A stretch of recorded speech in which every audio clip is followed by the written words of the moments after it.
All right, everyone, welcome. If you're gearing up for your competitive exams, you know the RBI's annual report is something you just can't skip. It's packed, it's dense, and honestly, it's where the real insights are. So, that's what we're going to do today. We're going to tear down the latest 2024-25 report, pull out all the crucial data, the key concepts, and everything you need to walk into that exam hall with confidence.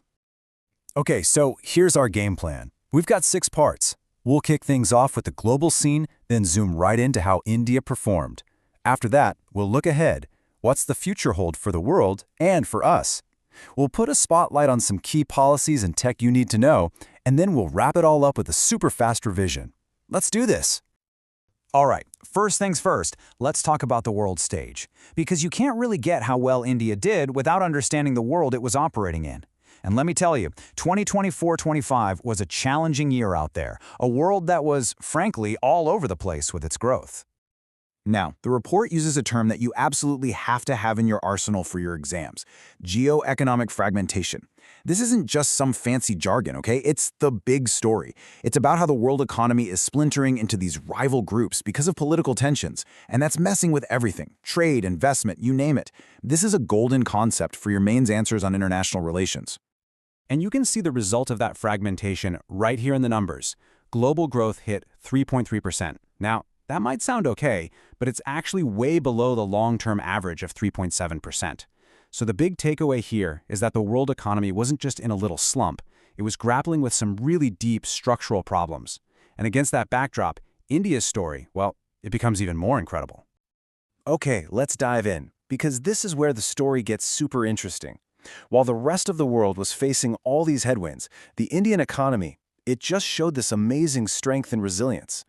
And here it is, the big headline number you need to remember: 6.5%. That's India's real GDP growth. This single number made us the fastest growing major economy on the planet. You have to commit this to memory. It's your proof, your evidence that India is a global bright spot. So, what's really driving this engine? Well, this chart on gross value added, or GVA, which is basically a fancy way of saying what's being produced in the economy, tells a pretty clear story. Services, at over 64%, is the undisputed king. It's our main growth driver. But, and this is important, look at agriculture. Its steady performance is always a huge topic for exams. So, what was the secret sauce here? What was really pushing us forward? Well, a few big things. The government was spending a lot on infrastructure, people were starting to buy more stuff, and of course that services sector was on fire. And here's a golden nugget for your mains answers: the PLI scheme. The fact that it hit 57% of its investment target, that's huge. It shows this major industrial policy is actually working. So with all this happening, what was the RBI's game plan? For most of the year, the Monetary Policy Committee kept its foot on the brake, holding the repo rate at 6.5% to fight inflation.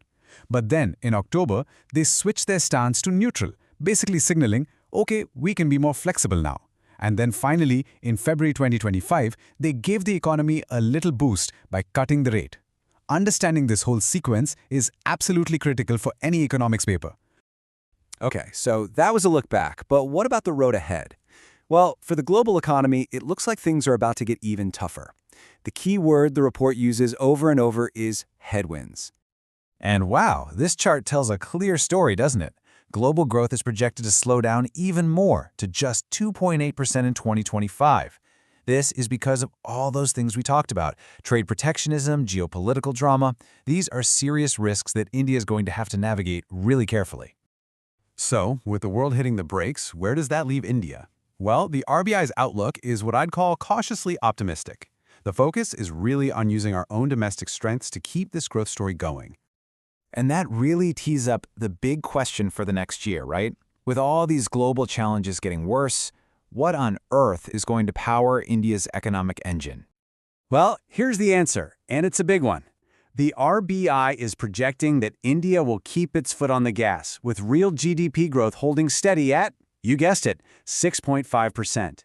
This isn't just a number. It's a statement of confidence. It says our domestic economy is strong enough to weather the global storm. And just as crucial, maybe even more so, is this next number: a projected inflation rate of 4.0%. Why is this such a huge deal? Because 4% is the magic number. It's the RBI's official target. If we hit this, it means we've achieved price stability. which is fantastic news for everyone and gives the RBI a ton more room to maneuver. Okay, let's switch gears a bit. Time for a rapid-fire round. I want you to pay super close attention here, because these are the keywords and projects from the report that could easily pop up as objective questions in your prelims. Let's get them locked in. First up, AI. The government's got a 3-step plan. Launch the big India AI mission, create these specialized centers of excellence, and build our own semiconductor industry from the ground up. It's all part of that larger Atmanirbhar Bharat vision. Next, you got to know about PRAVA. The full form is right there, but think of it this way. It's a single, secure online window for businesses to get their approvals from the RBI. It's all about making life easier and cutting through red tape. A huge step for ease of doing business. Are you seeing the pattern here? It's all about tech, tech, tech. We've got the e-rupee, our own digital currency. We have this M-Tech repository to keep an eye on new financial technologies, and the Unified Lending Interface, or ULI, which is designed to get loans into the hands of farmers and small businesses faster.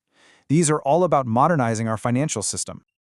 Phew, we have gone through a ton of information. So now, let's boil it all down into the absolute must-know points for your revision. Seriously, get ready to take a screenshot or grab your notebook.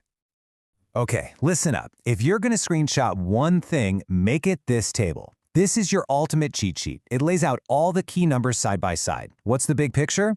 Growth is stable, inflation is coming down, and our deficits, both the gross fiscal deficit and the current account deficit, are getting better. This table is pure gold.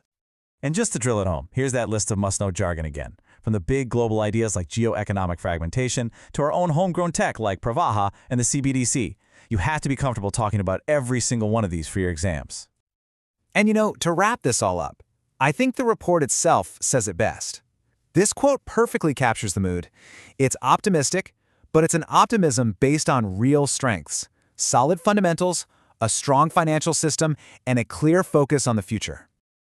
So I'm going to leave you with one final question to chew on, the kind of thing they love to ask in essays or interviews.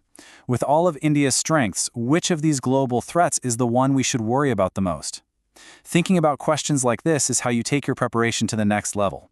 That's it for this breakdown. All the very best for your exams.